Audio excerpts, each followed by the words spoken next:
Hello and welcome back to Master of the Fallen Fortress, where we just killed a big spider, but so far we didn't face any real problems. And so let's continue.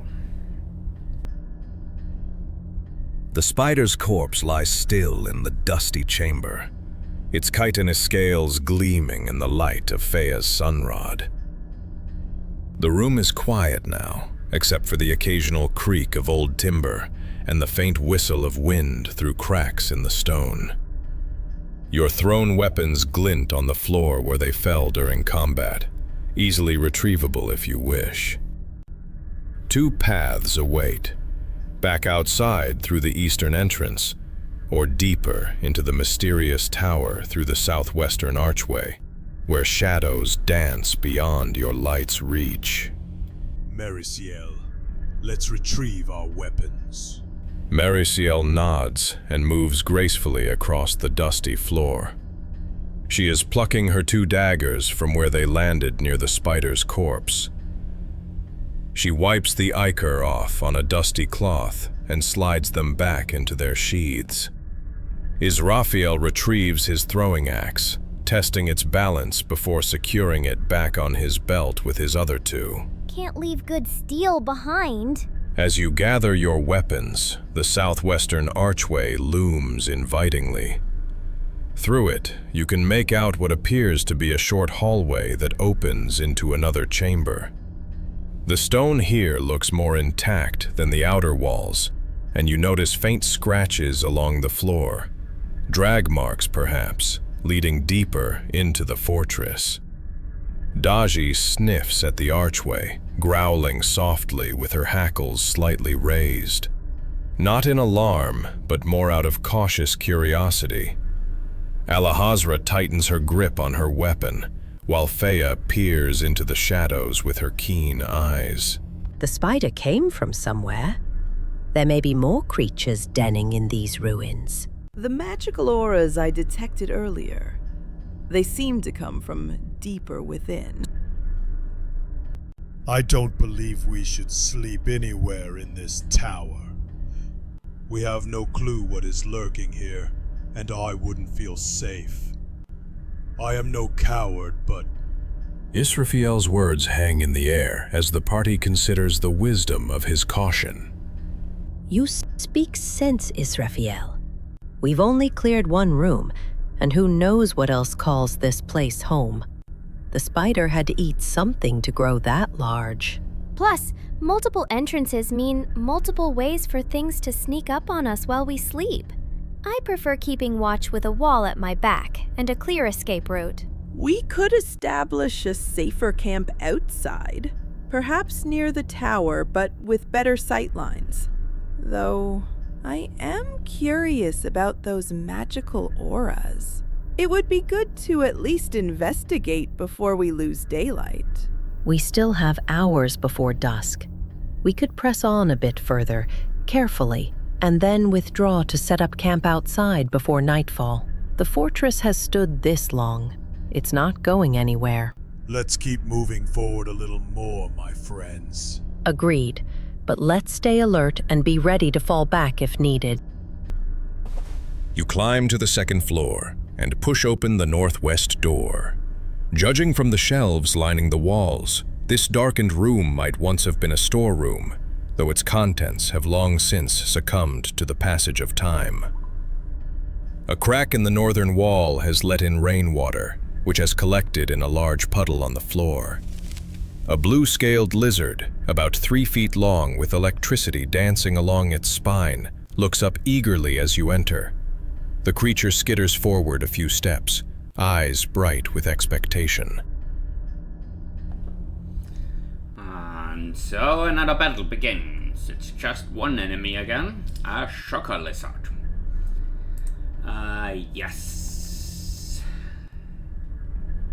Initiative roll means the lizard goes first. And Alahazra goes last.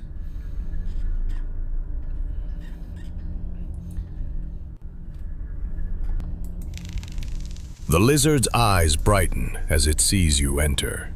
It skitters forward eagerly, electricity dancing more intensely along its spine. The creature moves 20 feet toward you, positioning itself in the middle of the room about 15 feet from the doorway. It seems excited, almost like it's expecting something. Merisiel's eyes widen as she spots the crackling electricity. That thing's dangerous! She draws a dagger, but stays at the doorway threshold.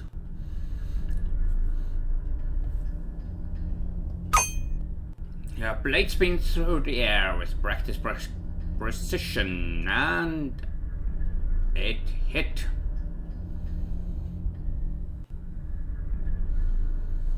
The dagger buries itself in it and the lizard's flank. The creature hisses sharply, electricity sparkling violently around the wound. Dark blood seeps where the blade struck. The lizard looks wounded and angry now. Shocking, literally. Feiya extends her hand toward the lizard, dark energy coalescing at her fingertips. Feiya uses the slumber hex. But the lizard barely resisted. And Tachi is, of course, going away as fast as he can.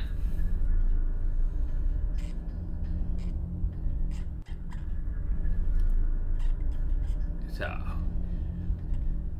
I am going to do something maybe not as clever, but I'm charging the lizard. I am charging the lizard.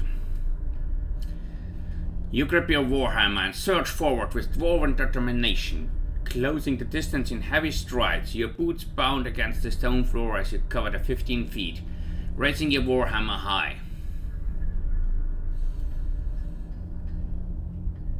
And that was only thanks to the charge bonus ahead. 14 versus flat-footed AC 14. Though the shocker lizard shouldn't be flat-footed, to be honest, so that's another mistake by Claude. But okay. Your warhammer crashes down onto the lizard's skull with brutal force. 1 dice 8 plus 2 damage. That's 7 damage. Blow connects with a sickening crack. The creature's head snaps to the side from the impact, electricity sputtering wildly. The lizard staggers, its leg buckling as it collapses to the stone floor. Yeah, that is wrong. That is wrong. Because he's not dead yet, I'm pretty sure about that. So, we do again Israfiel's turn. I'm charging.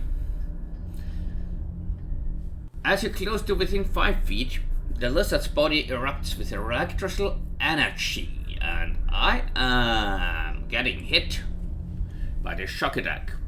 Electricity arcs from the lizard into your body. 5 electricity damage. Okay, could be worse, I guess. The shock courses painfully through your muscles, but your dwarven constitution holds. You push through the pain and bring your warhammer down. With the hit that we already had. The warhammer crashes into the lizard's head. The creature staggers from a brutal blow, blood streaming from the wound. It's badly hurt, but still standing, electricity crackling wildly across its battered body. But it's still standing. And Israfiel has 8 HP remaining. My AC is down to 15 because of the charging penalty next turn. So now Alahazra's turn. Israfiel, Alahazra sees you take the shock. She moves forward 20 feet into the room, positioning herself to help.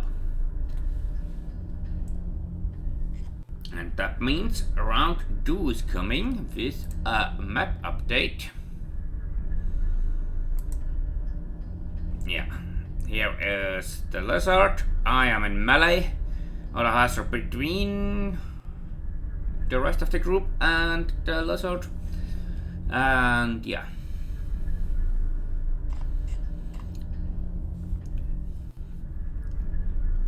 Round 2 begins. The badly wounded lizard turns its fury on you, electricity building to creating intensity around its body.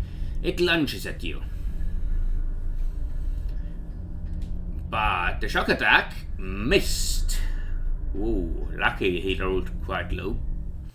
You twist aside at the last moment, electrical discharge missing you by inches. Sparks scatter across the stone floor where you were standing. Merisiel sees you engaged in close combat. She draws another dagger. Throws into the dagger. Shows the dagger. But that was a clear miss. And that's something nice. This time it recognized the shooting into melee penalty. Her dagger flies wide, clattering against the far wall. Damn, too close together. Feiya. A few mistakes by Claude later. Feiya curses under the breath. The hex immunity, her cantrips won't work on a beast, and she's not wasting her last spell slot. So he throws a dart.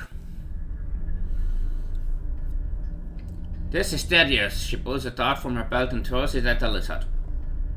The dart flies wildly off the target. Yeah. Clattering against the wall.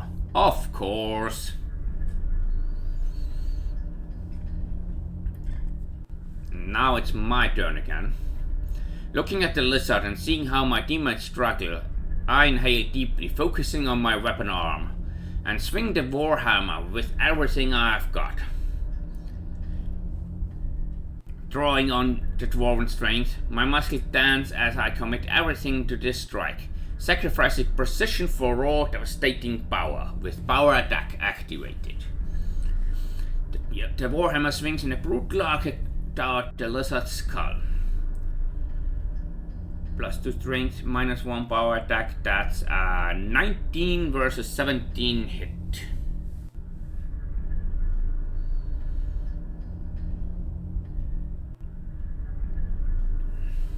Pretty nice, pretty nice. Damage, 1 dice 8 +2 +2. That's 9 damage in this case. Your warhammer connects with bone-crushing force. The impact echoes through the storeroom as the lizard's body goes limp. The creature crumbles to the stone floor, electricity sputtering once before fading completely. Dark blood flows beneath its broken form. The shocker lizard lies still, defeated. Silence falls over the storeroom, broken only by the distant drip of water. Your warhammer drips with blood, and your arm tingles from the electricity you took earlier. Israfiel, are you all right? That lightning hit you hard. Alahazra, can you heal me, please? Of course. There. Much better. Can't have you facing more dangers half burnt. A comforting warmth spreads through your body as the electrical burns fade, your muscles loosen, and the pain ebbs away. You feel revitalized and prepared for what lies ahead. Merisiel carefully steps toward the fallen lizard, retrieves her daggers, and cleans them with precision. Feiya leaves the shattered fragments of her dart scattered on the ground. Merisiel, you come with me. We look around if we find anything valuable. Alahazra and Feiya look for exits and make sure we won't be surprised. Finally! Let's see what's in here! Good plan. Feiya and I will keep watch. If anything comes through that door, we'll know.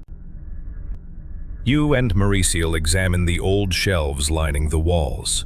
Most are empty, their contents long since rotted away or taken. Dust and debris cover everything. Merisiel points to the floor near the water puddle. Half buried in the muck, she spots something metallic, glinting in Feiya's sunrod light. You help her pull it free. A tarnished copper piece. Not much, but something. The rest of the room appears picked clean. The shelves once held supplies, but time and looters have taken their toll. Alahazra scans the room, but sees nothing immediately threatening. Feiya, however, notices something. There's a door in the southwest corner. Looks intact, unlike most of this ruin. She keeps her eyes on it, wary. The door appears to be the only exit besides the way you came in. It's closed, and you can't hear anything beyond it from here. Let's take a closer look at this lizard. You kneel beside the fallen shocker lizard, examining the creature more closely. Merisiel crouches beside you, studying it with interest. You study the lizard's body. The blue-scaled creature is indeed dead, your warhammer blow having crushed its skull. Up close, you can see the electrical organs beneath its translucent scales. They've stopped glowing completely. The creature appears to be well fed, unlike the starving dogs you encountered earlier. Its scales are relatively healthy, and there are no signs of mistreatment.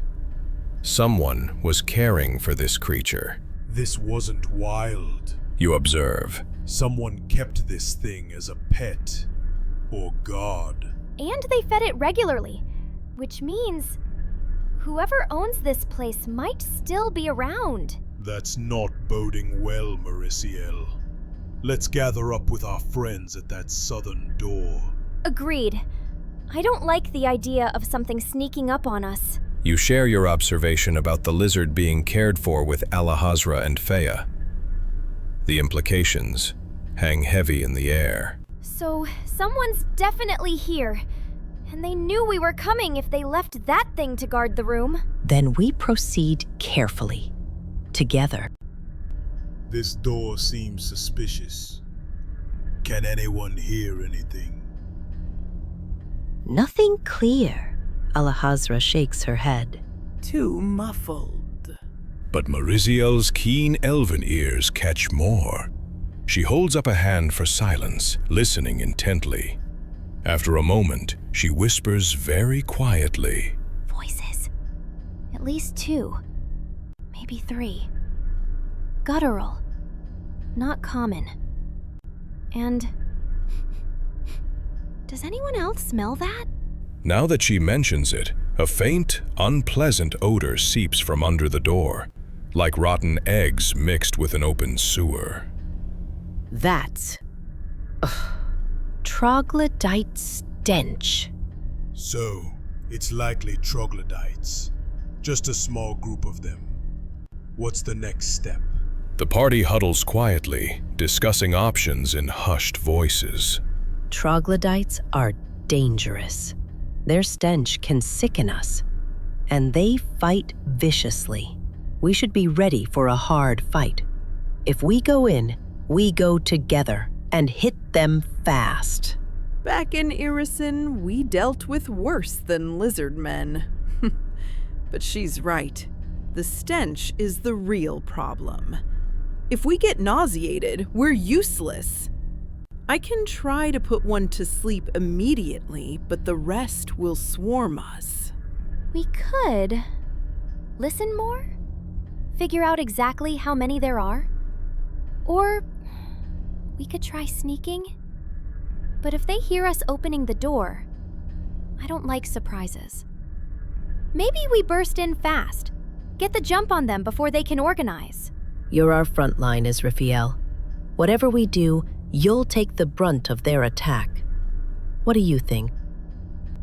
And this concludes this session. Another short one, unfortunately, but this is exactly why playing with an LLM is nice for me. I can play for half an hour. A real group would not be ready to do that.